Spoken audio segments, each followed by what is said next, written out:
ទាំងក្រអង្វរលួងរាត្រី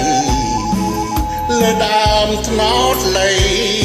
សណ្ដំព្រៃភ្នំព្រឹកសាអរគុណណាអូនស្នួនអើយស្នួននាងករណាញ៉ាំទឹកថ្នោតទៅជីវ៉ា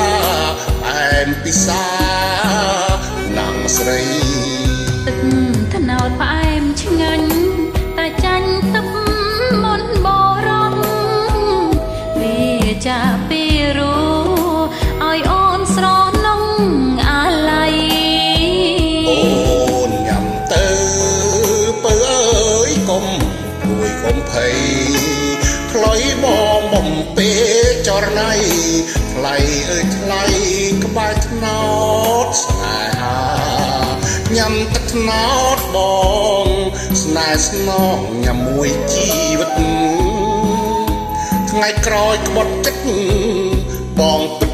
ជាខ្សែសង្ខារបើអូនគ្មានបងនោះពើនោះល្អក៏សូនជន់មីណោតអើយសូមជួយកត់ត្រាខ្ញុំមរណាក្បែរអ្នក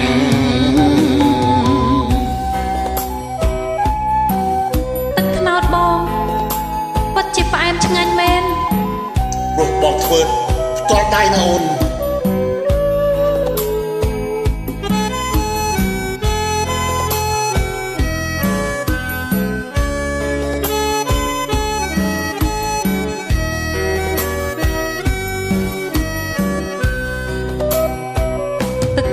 ថ្នោតផ្អែមឆ្ងាញ់តែចាំទឹកមុនបរំវាចាពីរូឲ្យអូនស្រនងអាឡ័យអូនញ៉ាំទៅពើអើយកុំព្រួយកុំភ័យខ្លុយបងបំពេចរណៃថ្លៃអើយថ្លៃក្បែរថ្នោតស្នេហា